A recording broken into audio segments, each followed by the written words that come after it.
Study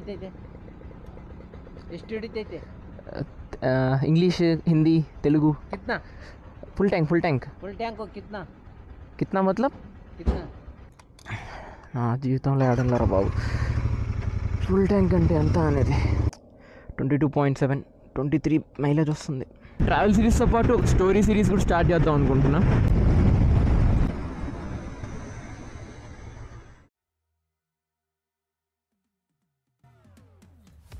We are going to Chikmagalur.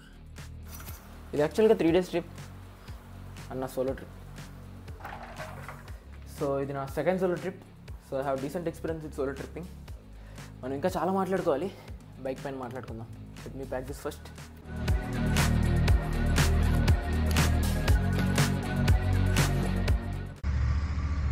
So it's finally the right day, let's go. ఇదే నా GT 650. ఈరోజు దీంట్లోనే మనం చిక్మంగళూరుకి వెళ్తున్నాం. Let's go bro.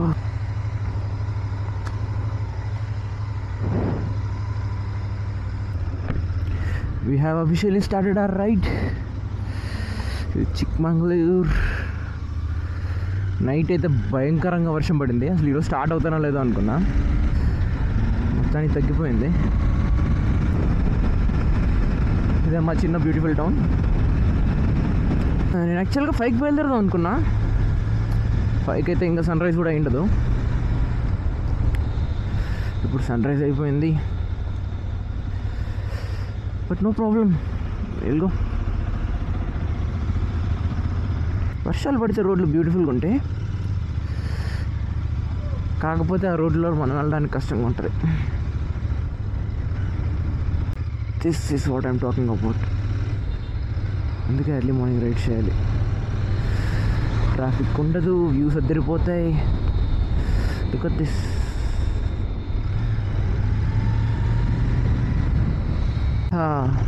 Beautiful morning and beautiful roads. నేను ఇంకా ఇంట్రొడ్యూస్ చేసుకోలేదు, బైక్ పైన ఇంట్రొడ్యూస్ చేసుకుందాను అయిపోయా. Hi, I'm Tej. Like everyone, I love traveling. And ఈ ఛానల్ పెట్టడానికి రీజన్ ఏంటంటే నా ఎక్స్పీరియన్సెస్ మీతో షేర్ చేసుకోవచ్చని. నాది యాక్చువల్గా తిరుపతి పక్కన పిల్లర్ అనే టౌన్. అక్కడి నుంచి చిక్మంగళూరు అరౌండ్ 400 kilometers ఉంది. నేను 12:30 లోపల రీచ్ అయిపోదాం అనుకుంటున్నా. మార్నింగ్ 6కి బయలుదేరా. 6.5 hours డీసెంట్ టైమే రీచ్ అయిపోవడానికి. సో అక్కడికి తొందరగా వెళ్ళిపోతే లగేజ్ అంతా అక్కడ పెట్టేసి I can see places. So ఫైనల్గా వీఆర్ ఇన్ కర్ణాటక. 1.5 hourగా నేను ఆఫ్రోడింగ్ చేస్తున్నాను అంతే. ఆ రేంజ్లో ఉన్నాయి రోడ్స్. మొత్తం కన్స్ట్రక్షన్ వర్క్ జరుగుతున్నాయి. డీవియేషన్స్, స్పీడ్ బ్రేకర్స్ ఘోరంగా ఉన్నాయి. ఇంకో 4 kilometers హైవే వచ్చేస్తుంది. ఆ తర్వాత ప్రశాంతంగా వెళ్ళిపోవచ్చు. వీడియో కూడా మెగా ఫ్యామిలీ మొత్తానికి ఫ్యాన్ ఉన్నట్టున్నాడు. అందరి సినిమాలు ఇక్కడే ఉన్నాయి. చిరుత, 2 అమ్మాయిలతో, అందరివాడు, ఎక్కడి వరకు ఓకే. ఆ పక్క ఈ పక్క మాత్రం ఏదో తేడాగా ఉంది. చిక్కడు దొరకడు. నా బైక్కి పెట్రోల్ బంక్ కనపడింది, రిజర్వ్లోకి పడిపోయింది. Super. 103, not bad bay.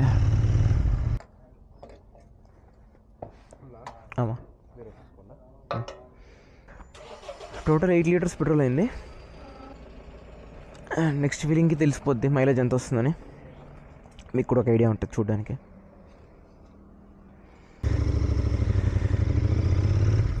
So నేను బెంగళూరు టు చిక్మంగళూరు వెళ్తున్నా. నాకు బెంగళూరు వరకు రూట్స్ ఐడియా ఉన్నాయి. ఆ తర్వాత మొత్తం గూగుల్ తల్లి నేను నమ్ముకొని పోతున్నా. అండ్ వై చిక్మంగళూరు అంటే Chikmagalur has lot to offer actually in monsoons. Beat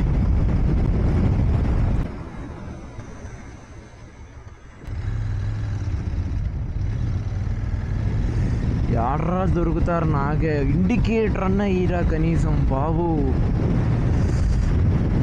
okay, అవి ఉంటాయి. వెస్టర్న్ ఘాట్స్ వ్యూ పాయింట్ కానీ, water falls, trekking view points. ఈ ట్రిప్ చాలా బాగుంటుందని ఎక్స్పెక్ట్ చేస్తున్నా. Let's see how it goes. So మొత్తానికి కర్ణాటకలో ఉన్నాం. నాకు యాక్చువల్గా బేసిక్ కన్నడ కూడా రాదు. ఇంకా ఈ 3 days నేను యుద్ధం చేయాలి కన్నడతో. చిక్మంగళూరు వెళ్ళిపోతే అక్కడ ఏం ప్రాబ్లం ఉండదు లాంగ్వేజ్, ఎందుకంటే అక్కడ ఎలాగో టూరిస్ట్ ప్లేసే కాబట్టి హిందీ ఇంగ్లీష్తో మేనేజ్ చేసేయచ్చు. కానీ ఈ రూట్లో ఆగడానికి ప్రాబ్లం అవుతుంది. అక్కడ నాకు ఏమన్నా తీసుకోవాలన్నా బార్డర్స్లో ప్రాబ్లం ఉండదు, ఎందుకంటే ఒక బార్డర్స్ ఒక 10 to 20 kilometers రేడియస్ వరకు అందరూ తెలుగు మాట్లాడతారు. అది దాటిన తర్వాత ప్రాబ్లం స్టార్ట్ అవుతుంది. సో ఈరోజు ఇదే ఫస్ట్ బ్రేక్. జస్ట్ ఇప్పుడు బ్రేక్ఫాస్ట్ కంప్లీట్ అయిపోయింది. ఇప్పటికి నియర్లీ 270 kilometers కవర్ చేశా. ఇంకా 160 kilometers ఉంది. Let's go. టైం 11:15 అవుతుంది. ఇంకా 130 kilometers వెళ్ళాలి. 3 hours చూపిస్తుంది. నేను 2 hours కవర్ చేయాలి అలాగైనా. ఇప్పటికీ చాలా లేట్ అయిపోయింది. ఫ్యూయల్ పట్టించుకోవాలి. రిజర్వ్లోకి వచ్చేసినప్పుడే బైక్. Let's go. ఇదేంటి కొండ పైకి ఉంది. Full tank.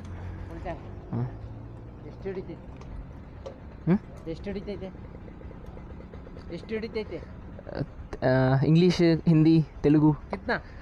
Full tank. Full tank को कितना? कितना मतलब? कितना? 8 liters. 8 liters. నేను కేಳಪ್ಪ. Full tank. ఫుల్ ట్యాంక్ అది ಮಾಡಂಗೆ.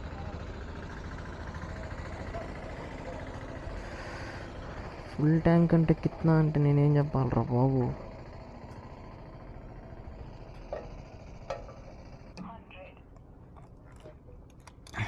నా జీవితంలో ఆడలేరా బాబు ఫుల్ ట్యాంక్ అంటే ఎంత అనేది. మార్నింగ్ చాలా ప్రశాంతంగా ఉన్నింది. ఎండ మొదలైపోయింది. ఇంకా తొందరగా వెళ్ళిపోతే ప్రశాంతంగా ఉండొచ్చు. ఈ ఎండలో ఎక్కువసేపు తిరిగితే నాకు ఓపిక చచ్చిపోద్ది. 175 kilometers అయింది మొత్తం. 7.7 liters వచ్చింది. 22.7, 23 మైలేజ్ వస్తుంది. మోస్ట్లీ యాక్చువల్ 25 దాకా రావాలి. మొత్తం ఆఫ్ రోడింగ్లోకి వెళ్ళాం కాబట్టి, హైవేస్ చాలా తక్కువ టచ్ చేసాం కాబట్టి మళ్ళీ తగ్గిపోయింది. నేను ట్రావెల్ సిరీస్తో పాటు స్టోరీ సిరీస్ కూడా స్టార్ట్ చేద్దాం అనుకుంటున్నా. ఆ స్టోరీస్ ఎందుకంటే to tell you about me, so we can connect more. And ఈ సిరీస్కి నేను స్టోరీ ఆఫ్ వీల్స్ అని పేరు పెడుతున్నా. అది ఎందుకు పెట్టాను 1-2 stories ఉన్న తర్వాత మీకే అర్థమవుతుంది. So the part 1 is the wheel of an auto. ఇది బేసిక్గా నా హాస్టల్ స్టోరీ. నాకు తెలుసు 90% తెలుగు వాళ్ళు హాస్టల్ లైఫ్ ఎక్స్పీరియన్స్ చేశారని. దాంట్లో నేను కూడా ఒక బాధ్యత ఉండే. And I want tell my story. అప్పుడు నేను 4th classలో ఉన్నాను అనుకుంటా. స్కూల్కి తీసుకెళ్ళడానికి మా ఇంటి దగ్గరికి ఆటో వచ్చేది. నాకేమో స్కూల్కి వెళ్ళడం అస్సలు ఇంట్రెస్ట్ ఉండేది కాదు. సో నేను అందుకని మంచం కింద దూరేసేవాడిని. ఎవరు ఎంత పిలిచినా వచ్చామని కాదు, ఏం చేసినా వచ్చామని కాదు. మా పేరెంట్స్ నన్ను రెడీ చేసి స్కూల్కి పంపించడానికే సరిపోయేది, వాళ్ళు జాబ్స్కి వెళ్ళకుండా. మా ఇంటి కింద ఆటో వాడు హార్న్ కొడుతూ ఉండాడు. మా ఇంట్లో నన్ను మంచం కింద నుంచి బయటికి ఎవరు తీసుకొస్తారని యుద్ధం జరుగుతూ ఉండేది. సో అదే రిపీట్ అయ్యేది రోజు. ఇంకా మా పేరెంట్స్ అంతా చూసి నన్ను హాస్టల్లో వేద్దామని ఫిక్స్ అయిపోయారు. మర్యాదగా నా దగ్గరికి వచ్చి హాస్టల్లో జాయిన్ అవుతామని అడిగారు. నేను కూడా చాలా కాన్ఫిడెంట్గా వెళ్ళిపోతా అన్న. వాళ్ళు కూడా నా కాన్ఫిడెన్స్ చూసి హాస్టల్స్ వెతకడం మొదలుపెట్టారు. ఇంకా తిరుపతిలో ఒక హాస్టల్లో జాయిన్ చేద్దామని ఫిక్స్ అయిపోయారు. ఇంకా హాస్టల్కి వెళ్ళడానికి, బస్ స్టాండ్కి వెళ్ళడానికి మా ఇంటి దగ్గరికి ఆటో వచ్చింది. సరే నా ఆటోలో ఎక్కి కూర్చున్నా. మా వీధిలో ఆంటీలు బయట ఉన్నారు. నేను చేయి బయట పెట్టి చాలా ఆనందంగా నేను హాస్టల్కి వెళ్ళిపోతున్నా బాయ్ అని అరుస్తూ బాయ్ చెప్తున్నా వాళ్ళకి. వాళ్ళు కూడా జాగ్రత్తలు చెప్తూ బాయ్ చెప్తున్నారు. సరే అని హాస్టల్కి వెళ్ళిపోయా. అంతవరకు నాకేం అనిపించలేదు. ఎప్పుడైతే మా పేరెంట్స్ అక్కడి నుంచి వెళ్ళిపోయారో ఇంకా ఏడవడం మొదలు పెట్టేసా. అలా 2 days కంటిన్యూస్గా ఏడుస్తున్నా. 2 days తర్వాత మా మమ్మీ వచ్చింది. నేను ఇక్కడ ఉన్నాను, నన్ను ఇంటికి తీసుకెళ్ళిపోండి అంటే అస్సలు ఒప్పుకోరు నాకు తెలుసు. అందుకనే తెలివిగా నన్ను ఇంటికి తీసుకెళ్ళి మమ్మీ, ఆ 2 days ఇంట్లో టైం స్పెండ్ చేసి మళ్ళీ వచ్చేస్తాం మమ్మీ అని చెప్పా. మా మమ్మీ కూడా పాపం ఫీల్ అయ్యి సరే అని ఇంటికి తీసుకెళ్ళింది. అలా 2 days ఇంట్లో టైం స్పెండ్ చేసా. ఇంకా టైం టు గో హాస్టల్ అన్నారు. మామూలుగా మంచం కింద దూరే ఉంది కదా, ఈసారి మంచం కాళ్ళు పట్టుకున్నాం. 4 hours వదలలేదు. వాళ్ళు ఎంత చెప్పినా వదలలేదు, ఏం చేసినా వదలలేదు. నేను వెళ్ళనని ఫిక్స్ అయిపోయా. ఇంకా 4 hours తర్వాత మా డాడీ సర్లే రా లగేజ్ తీసుకొచ్చేస్తా అన్నప్పుడు వదిలే. మళ్ళీ డేస్ కాలర్ లైఫ్ ఎంజాయ్ చేయడం స్టార్ట్ చేశా. మళ్ళీ నెక్స్ట్ ఇయర్ సేమ్ రిపీట్. ఇంటి కింద ఆటో, మంచం కింద నేను. అలా 1 year గడిపేశా. తర్వాత 1 year తర్వాత మళ్ళీ మా పేరెంట్స్ నా దగ్గరికి వచ్చి సేమ్ క్వశ్చన్ రిపీట్ చేశారు, హాస్టల్లో జాయిన్ అవుతావా అని. ఒకసారి ఎక్స్పీరియన్స్ చేసినప్పుడు కూడా నాలో ఏం మార్పు రాలే. మళ్ళీ అదే కాన్ఫిడెన్స్తో జాయిన్ అయిపోతా అన్న. కాకపోతే ఈసారి డిస్టెన్స్ పెరిగింది. గుంటూరు, ఎందుకంటే అక్కడ మా అక్క ఉంటుంది, నాకు తోడు ఉంటుందని అక్కడ జాయిన్ చేద్దాం అనుకున్నారు. నేను కూడా అక్క ఉంటుంది కదా అని ఓకే అన్న. మళ్ళీ లగేజ్ ప్యాక్ చేశారు. సేమ్ మళ్ళీ రిపీట్. ఇంటి కింద ఆటో, వీధిలో ఆంటీలు. మళ్ళీ ఆటోలో కూర్చొని హాస్టల్కి వెళ్ళిపోతున్నా అబ్బాయి అని అరుస్తున్నాం. వాళ్ళ ఫేస్లో ఈసారి ఎక్స్ప్రెషన్స్ ఏం లేవు, జస్ట్ ఊపుతున్నారేమో అంతే. వాళ్ళని చూడనప్పుడు నవ్వుకుంటున్నారు. సరే అని ఈసారి హాస్టల్కి వెళ్ళిపోయా. ఈసారి మా పేరెంట్స్ అక్కడే ఉన్నారు. ఒక్కసారిగా కొట్టేసింది, మన వల్ల కాదేమో అనిపించేసింది. ఇంకా మళ్ళీ మమ్మీ దగ్గరికి వెళ్ళి, మమ్మీ నాకు స్కేటింగ్ చూసుకొని ఇవ్వు, ఒక 1 week ఇంట్లో టైం స్పెండ్ చేసి మళ్ళీ హాస్టల్కి వచ్చేస్తా అన్నాం. అంటే అక్కడ అందరూ స్కేటింగ్ చేస్తున్నారు. మా డాడీ అయితే ఫిక్స్ అయిపోయాడు, వీడు మళ్ళీ నాటకాలు మొదలెట్టేశాడని. ఇంకా మా డాడీ వద్దు అని చెప్తున్నాడు. మా మమ్మీ నన్ను చూసి ఇంకా సర్లే అని మా డాడీని కన్విన్స్ చేసింది. అలా మా ఇంట్లో నన్ను స్పోర్ట్స్ షాప్కి తీసుకెళ్లారు. అక్కడికి వెళ్ళాక స్కేట్ బోర్డ్ నన్ను అట్రాక్ట్ చేసింది. నాకు అది కావాలని తీసుకున్నా. నెక్స్ట్ డే మార్నింగ్ ఆ స్కేట్ బోర్డ్ తీసుకొని రోడ్లోకి వచ్చా. మన రోడ్స్ గురించి తెలిసిందేగా. ఒక్కసారి అలా అన్నా అంతే, బోల్లో పడ్డ కింద. నోట్లో మాటలు కూడా రాలే. ఇంకా అర్థమైపోయింది ఇదంతా మన వల్ల అయ్యే పనులు కాదని. ఆ స్కేట్ బోర్డ్ తీసుకెళ్ళి కబోర్డ్లో పెట్టేశా. ఆ పెట్టిన స్కేట్ బోర్డ్ ఇంతవరకు బయటికి తీసుకురాలే. అలా 1 week టైం స్పెండ్ చేశా. మళ్ళీ టైం టు గో హాస్టల్ అన్నారు. మళ్ళీ సీన్ రిపీట్. ఇంటి కింద ఆటో, మా వీధిలో ఆంటీలు. మళ్ళీ ఆటోలో ఎక్కి కూర్చున్నా, చేయి బయటకు పెట్టి మళ్ళీ అరుస్తున్నాం, బాయ్ నేను హాస్టల్కి వెళ్ళిపోతున్నాను. వాళ్ళు లాస్ట్ టైం కనీసం చెయ్యన్నా ఊపారు బాయ్ చెప్పడానికి. ఈసారి అది కూడా లేదు, జస్ట్ నవ్వుకుంటున్నారు అంతే. మేబీ అనుకున్నారేమో ఈసారి మళ్ళీ వచ్చేస్తా అని, కానీ ఈసారి రాలే, అక్కడే ఉండిపోయా. Maybe that's a good thing happen to me.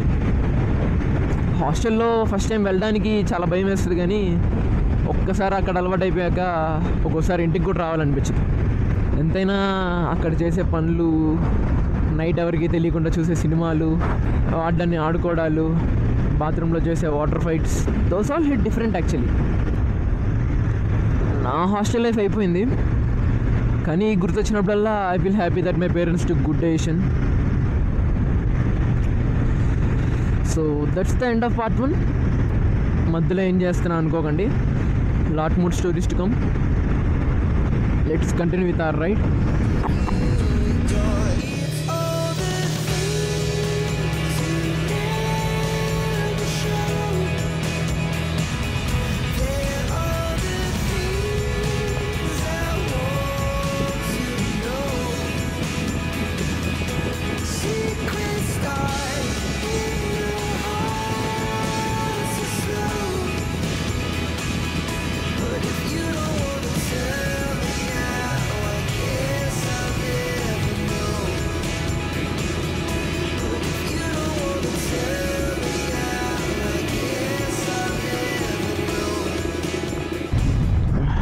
kilometers more, Chikmagalur reach అయిపోతున్నాం. టైం 1:30 అవుతుంది, అయినా కొంచెం కూడా వేడిగా లేదు. ఆ మౌంటైన్ పైకి వెళ్తాం మనం. అది ఈరోజు వెళ్తామో రేపు వెళ్తాం ఇంకా డిసైడ్ అవ్వలే.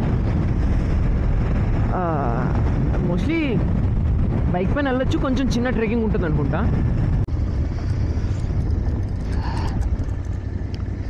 సో చాలా కష్టాలు పడి చివరికి వచ్చేసాం. ఎప్పుడో 12:30కి రావాలనుకునింది,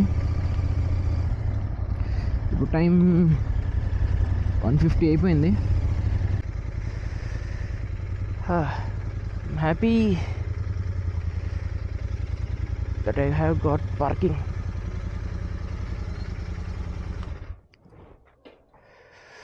what else I need. Stay అయితే బాగుంది. లోపల ఎలా ఉంటుందో చూడాలి. ఓకే, ఈ వీడియో అప్లోడ్ చేసిన 4 to 7 డేస్లో నేను ట్రావెల్ బ్లాగ్ అప్లోడ్ చేస్తాను. Thanks for watching my video. End వరకు చూసారంటే I hope you liked it. Please like and subscribe my channel. Thank you. Take care. Bye.